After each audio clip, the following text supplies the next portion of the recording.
Hello, my dear children.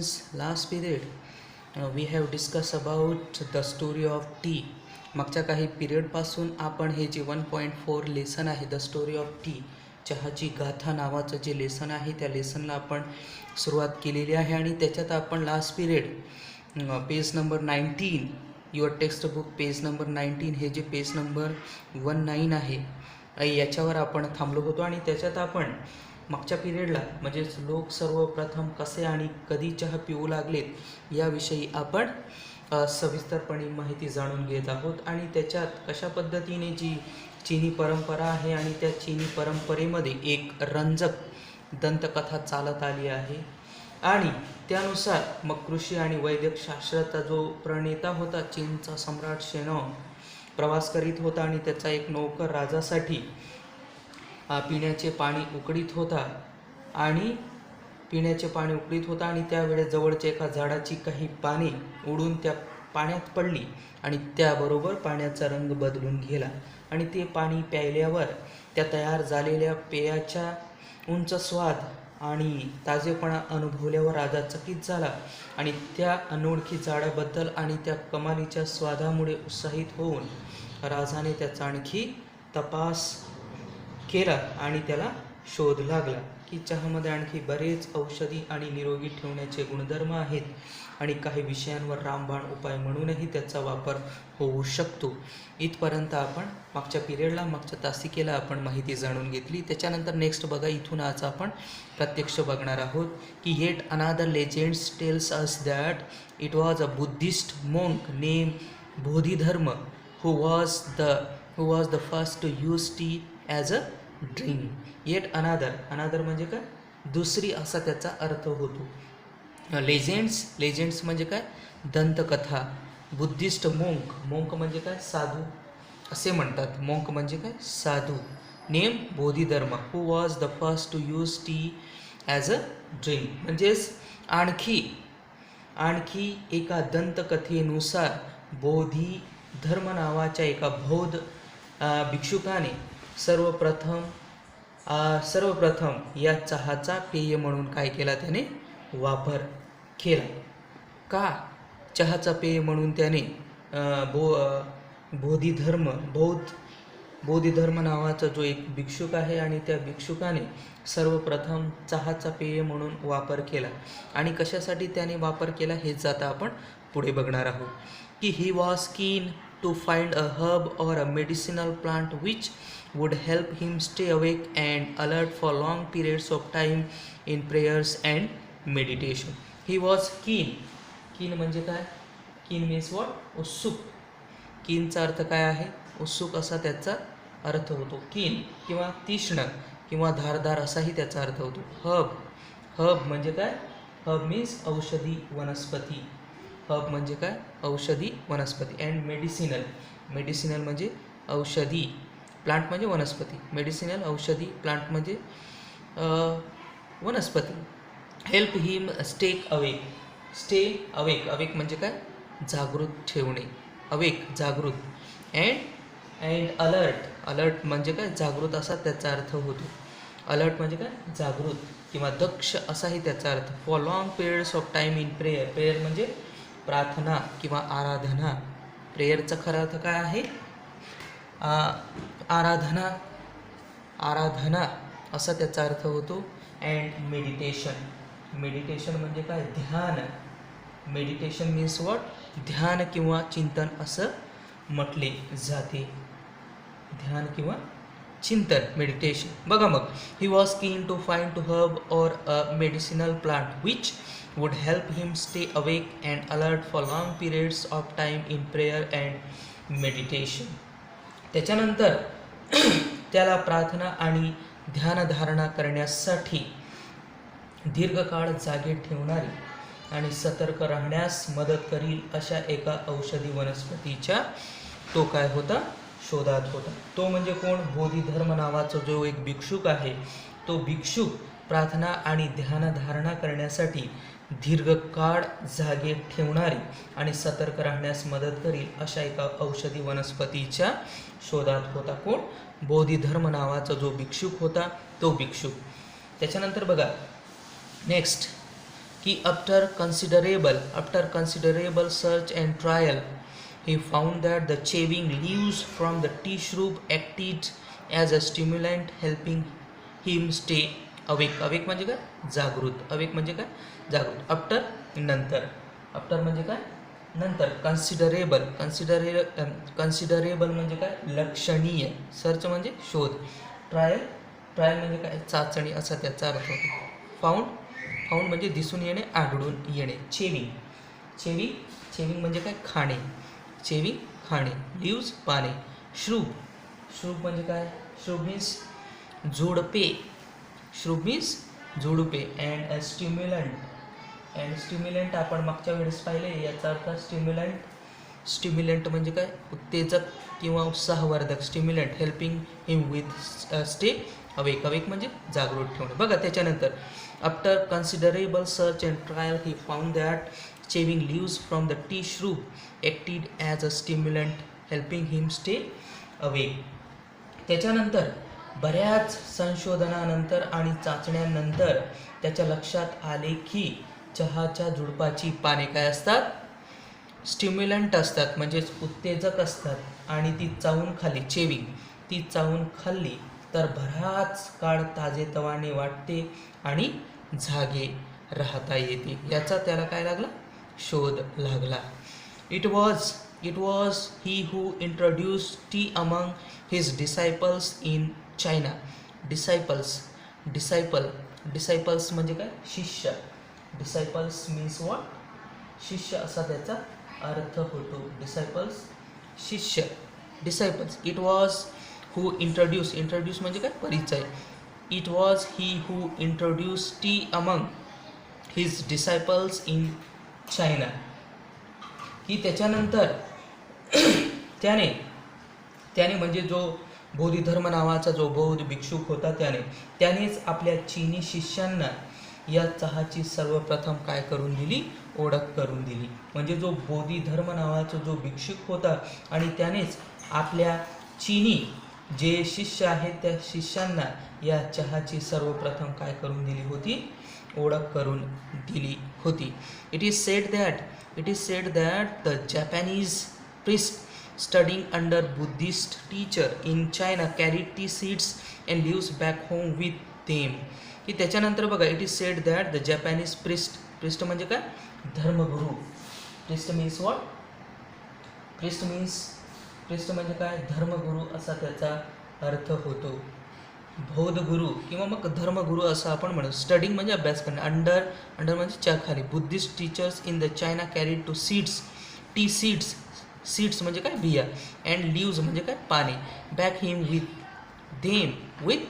Them की असे म्हणतात की चीनमधील बौद्ध गुरूंकडे जे जपानी धर्मगुरू शिकत होते त्यांनी मायभूमीला परत जाताना चहाच्या बिया आणि पाने आपल्याबरोबर नेली असंही सांगितले जाते, असेही म्हटले जाते. की असे म्हणतात की जे बोधिधर्म नावाचा जो भिक्षू होता आणि त्या भिक्षूच्या हाताखाली चीनमधील जे बौद्ध गुरूंकडे जे जपानी धर्मगुरू शिकत होते त्यांनी आपल्या देशात परत जाताना चहाच्या बिया आणि पाने आपल्याबरोबर नेली असं देखील सांगितले जाते. Turkish traders also began to bargain for tea on the border of Mongolia. Turkish म्हणजे तुर्की देशातील. ट्रेडर्स व्यापारी. ट्रेडर्स म्हणजे काय? व्यापारी. also began to bargain म्हणजे काय? करार किंवा सौदा असा त्याचा अर्थ होतो. बार्गेन म्हणजे काय? करार किंवा सौदा. For tea on the border of Mongolia. Border म्हणजे काय? सीमा, हद्द देशाची. मंगोलिया देश. Turkish traders also began to bargain for tea on the border of Mongolia. म्हणजेच तुर्की व्यापाऱ्यांनी देखील मंगोलियाच्या सीमेवर चहाचा सौदा करायला काय केली होती? सुरुवात केली होती. म्हणजे बिगॅन केली होती, सुरुवात केली होती. म्हणजे जे तुर्की व्यापारी आहे आणि त्यांनी देखील मंगोलियाच्या सीमेवर चहाचा सौदा करायला सुरुवात केली होती. In fact In fact, the story goes that the Chinese emperor Huizong, it is Huizong, name of emperor, सम्राटाचं नाव आहे हुइसुंग, was so taken up with tea that he set up a research into the best tea whisking methods and also hosted tea making and tea testing tournaments in the court. त्याच्यानंतर बघा या ठिकाणी in fact या ठिकाणी methods म्हणजे काय, पद्धत किंवा मार्ग असे म्हणतात. मेथड बघा या ठिकाणी मेथड पद्धत किंवा मार्ग असे म्हटले जाते, पद्धत किंवा मार्ग. अँड कोर्ट म्हणजे न्यायालय असा त्याचा अर्थ होतो. कोर्ट, इट इज कोर्ट, न्यायालय. टुर्नामेंट म्हणजे काय, स्पर्धा, टुर्नामेंट्स स्पर्धा असा त्याचा अर्थ होतो. बघा या ठिकाणी in fact the story goes that the Chinese emperor सम्राट Huizong was so taken up with tea that he set up a research म्हणजे काय, संशोधन into the best tea whisking methods and also hosted म्हणजे आधारतिथ्य असाही त्याचा अर्थ होतो. Hosted tea making and tea tasting tournaments in the court. किंबहुना एक कथा तर असे सांगते की चीनी सम्राट हुइसुंग, बघा चीनी सम्राट हुइसुंग तर चहाने एवढा प्रभावित झाला होता की त्याने सर्वोत्तम it is best tea whisking method, की त्याने सर्वोत्तम चहा निर्मिती पद्धती शोधून काढण्यासाठी काय केले, रिसर्च केले म्हणजे संशोधन सुरू केले आणि चहा तयार करणे आणि चहास्वाद टी टेस्टिंग, चहास्वाद आणि चहापान स्पर्धांचेही आपल्या दरबारात काय केले, आयोजन केले. कोर्ट म्हणजे दरबार असा आपण या ठिकाणी त्याचा अर्थ घेऊ शकतो.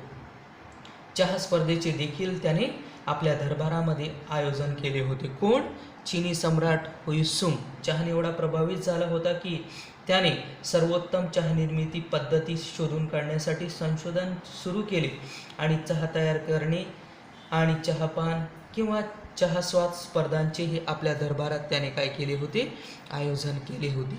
So T minded was he that he failed to notice that Mongolia had actually taken over his empire. Empire म्हणजे काय, साम्राज्य. एम्पायरचा खरा अर्थ काय होतो, साम्राज्य. ॲक्च्युअली खरे पाहता त्याच्यावर चहाचा इतका प्रभाव होता की मंगोलियाने आपले साम्राज्य भडकावले आहे म्हणजे जिंकून घेतले आहे, हेही त्याच्या लक्षात आले नव्हते. नोटीस म्हणजे लक्षात येणे, की त्याच्यावर म्हणजे जो हुइसुंग नावाचा जो चीनी सम्राट होता त्याच्यावर चहाचा इतका मोठा प्रभाव होता की मंगोलियाने आपले साम्राज्य जिंकून घेतले आहे, हेही त्याच्या लक्षात आले नव्हते. बघा त्याच्यानंतर next paragraph, next page number 20 या ठिकाणी नेक्स्ट पॅरेग्राफ आपण बघूया. आता दिसतंय का तुम्हाला, बघा की जो हुइसुंग होता चीनी सम्राट त्याच्यावर चहाचा इतका मोठा प्रभाव होता, पगडा होता की मंगोलियाने त्याचे जे साम्राज्य आहे, त्याचे जे राज्य आहे ते राज्य त्याने जिंकले आहे, हेही त्याच्या लक्षात आले नव्हते. एवढी चहाचा प्रभाव त्याच्यावर होता. Thus the habit of drinking tea spread to Japan, Europe and England, where it became a fashionable and popular drink among the people. Thus the habit म्हणजे काय, habit means what, सवय असा त्याचा अर्थ होतो. हॅबिट, ड्रिंकिंग म्हणजे पिणे. Spread म्हणजे काय, प्रसार किंवा पसरणे. स्प्रीड म्हणजे प्रसार किंवा पसरणे. To Japan, Europe and England, where it became a fashionable म्हणजे काय, अद्ययावत अँड पॉप्युलर म्हणजे लोकप्रिय. Drink among the people, popular लोकप्रिय असा त्याचा अर्थ होतो. बघा आता या ठिकाणी की thus the habit of drinking tea spread to Japan, Europe and England, where it became a fashionable and popular drink among the people. बघा की अशा रीतीने चहा पिण्याची प्रथा जपान, युरोप, इंग्लंडमध्ये पसरली. पाहता पाहता चहापान इतके प्रचलित झाले की ते एक अद्ययावत पेय म्हणून काय झाले, लोकप्रिय झाले. म्हणजे अशा पद्धतीने जी चहा पिण्याची जी प्रथा आहे ती प्रथा जपान, युरोप आणि इंग्लंडमध्ये काय झाली, पसरली. आणि पाहता पाहता वेअर इट बिकेम, की पाहता पाहता चहापान इतके प्रचलित झाले की ते एक अद्ययावत पेय म्हणून लोकांमध्ये लोकप्रिय आहे, पॉप्युलर आहे. आणि हे आपल्याला सर्वांनाच माहीत आहे. बघा की जसं आपले आई वडील आहेत ते कामासाठी जात असतात, त्यावेळेस सकाळी early in the morning wake up झाल्यानंतर आपण देखील चहा घेतो. आणि चहा घेतल्यानंतर आपल्याला काय वाटते, फ्रेश वाटते, ताजेतवाने वाटते, उत्साहित वाटते. आणि त्याच्यानंतर आपण कामाला सुरुवात करतो. इन दिस वे, अशाच पद्धतीने की चहा पिण्याची जी प्रथा आहे तीच प्रथा काय झाली होती, पसरली होती. त्याच्यानंतर नेक्स्ट पॅरेग्राफ बघा की how did this magical beverage get its name. Beverage म्हणजे पेय, कोणतेही पेय म्हणजे चहा पेय. मॅजिकल म्हणजे काय, जादुई. नेम म्हणजे काय, नाव. How did this magical beverage get its name, की या जादुई पेयाला त्याचे नाव कसे पडले असावे. म्हणजे जी टी म्हणजे जी चहा जादुई पेय आहे आणि त्याचे हे नाव कसे पडले असावे, की चहा असे नाव चहाला कसे पडले असावे याविषयी आता आपण या ठिकाणी थोडक्यात माहिती जाणून घेऊया. The Chinese character TU. The Chinese characters TU was first used in early inscriptions to describe tea. Describe म्हणजे काय, वर्णन करणे. And inscriptions म्हणजे काय, शिलालेख. शिलालेख असे म्हटले जाते. इन्स्क्रिप्शन, शिलालेख. The Chinese character TU was first used in early inscription शिलालेख to describe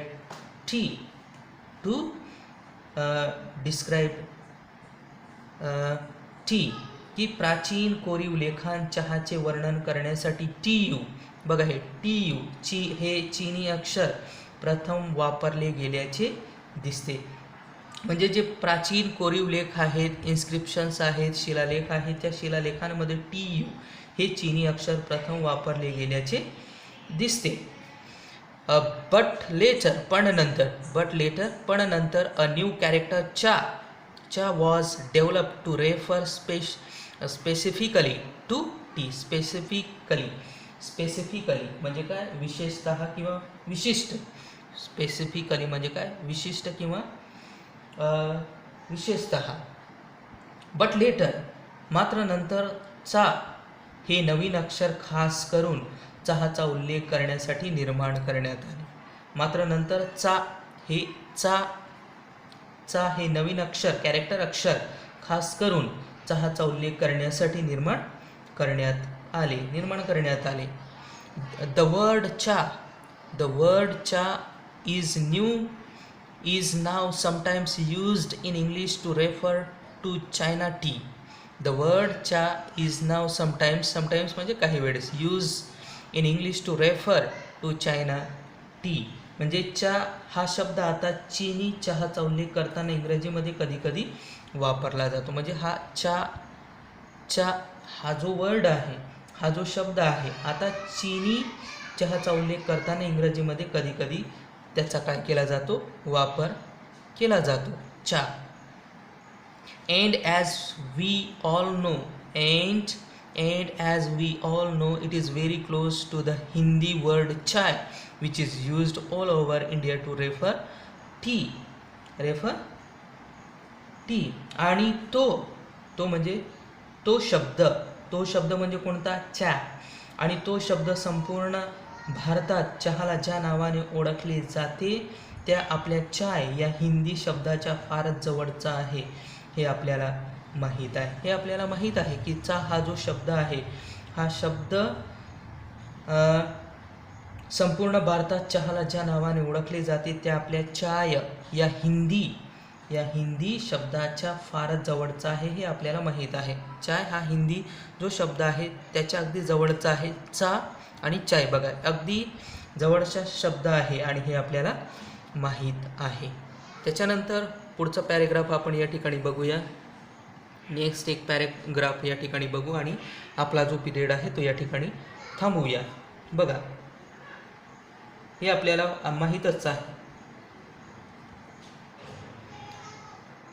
त्याच्यानंतर बघा, how did tea first come to India, की चहा भारतात प्रथम कसा आला, की how did tea first come to India म्हणजे चहा भारतात प्रथम कसा आला. Historians think that tea had been known in India as a medicinal plant since ancient times, but tea was not drunk for pleasure until the British began to establish plantations in India 19th century. म्हणजे चहा भारतात प्रथम कसा आला. Historians म्हणजे काय, इतिहासकार. इतिहासकार. थिंक म्हणजे विचार करणे. त्यात टी हॅड बीन नोन म्हणजे काय, माहीत असणे. मेडिसिनल औषधी वनस्पती. सिन्स एन्शियंट टाईम, एन्शियंट म्हणजे काय, प्राचीन. But tea was not drunk for pleasure म्हणजे आनंद. Until the British began to establish म्हणजे काय, स्थापन करणे. प्लांटेशन लागवड करणे. In the 19th century. बघा, इतिहासकारांच्या मते प्राचीन काळापासून चहा ही एक औषधी वनस्पती म्हणून आपल्याकडे ज्ञात होते म्हणजे माहीत होती. पण 19व्या शतकात ब्रिटिशांनी चहाची लागवड करेपर्यंत चहाकडे एक आनंदासाठी पिण्याचे पेय म्हणून पाहिले जात नव्हते. प्लेजर म्हणजे आनंद. म्हणजे जोपर्यंत 19व्या शतकात ब्रिटिशांनी चहाची लागवड सुरू करेपर्यंत चहा एक आनंदासाठी पिण्याचे पेय म्हणून पाहिले जात नव्हते.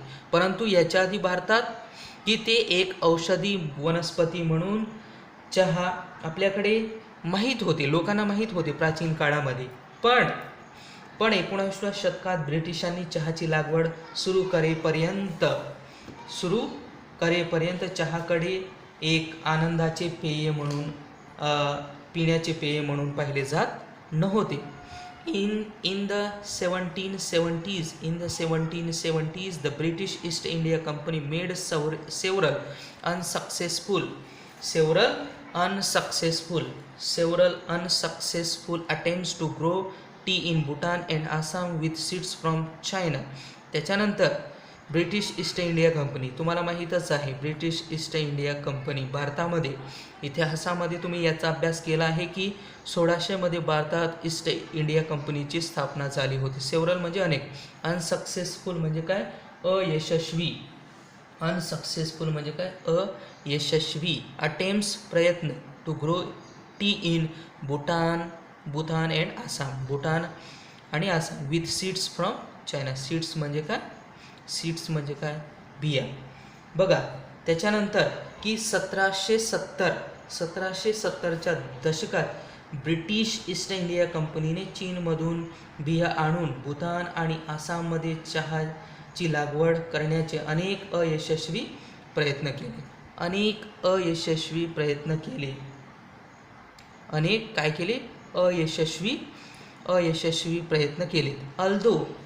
अयशस्वी प्रयत्न त्यांनी केले. Although these attempts failed, the botanist Robert Bruce in 1823 discovered tea plants growing wild in the upper Brahmaputra valley. Valley म्हणजे काय, धरी. Although शिवाय these attempts म्हणजे काय, प्रयत्न. अयशस्वी. failed means what, अयशस्वी. बोटॅनिस्ट म्हणजे वनस्पती शास्त्रज्ञ कोण होते, रॉबर्ट ब्रूस. इन 1823 डिस्कवर्ड म्हणजे शोध. टी प्लांट म्हणजे चहा वनस्पती. ग्रोविंग म्हणजे वाढ. वाईल्ड म्हणजे काय, आपण वाईल्ड म्हणजे जंगल असा अर्थ या ठिकाणी. Wild in the upper Brahmaputra valleys. हे प्रयत्न जरी अयशस्वी ठरले तरी ब्रह्मपुत्रेच्या खोऱ्यातील उंच ठिकाणी चहाची झाडे अफाट वाढतात असा वनस्पती शास्त्रज्ञ रॉबर्ट ब्रूस यांनी 1823 शोध लावला. In May 1838, the first Indian tea from Assam was sent to England for public sale. की 1838 सालच्या मे महिन्यात पहिला भारतीय चहा आसाममधून इंग्लंडला विक्रीसाठी पाठवला गेला. सेल म्हणजे विक्री. बघा तरी की 1838 सालच्या मे महिन्यात पहिला भारतीय चहा आसाममधून इंग्लंडला विक्रीसाठी पाठवला गेला. Since then India has gone on to become one of the leading producers of tea in the world. Leading म्हणजे आघाडीचा, प्रोड्युसर्स म्हणजे उत्पादन ऑफ टी. तेव्हापासून जगातील आघाडीच्या चहा उत्पादकांमध्ये भारताने स्थान प्राप्त केले. तेव्हापासून 1838 सालच्या मे महिन्यात पहिला भारतीय चहा आसाममधून इंग्लंडला विक्रीसाठी पाठवला गेला आणि तेव्हापासून जगातील आघाडीच्या चहा उत्पादकांमध्ये भारताचे काय आहे, स्थान आहे. म्हणजेच इथपर्यंत आज आपण द स्टोरी ऑफ टी नावाचं जे लेसन आहे त्याविषयी आपण माहिती घेतलेली आहे. आणि याविषयी जर तुमच्या मनात काही शंका असतील तर ते तुम्ही हमखास विचारू शकतात. आणि याच ठिकाणी आज आपण थांबूया. थँक्यू. धन्यवाद.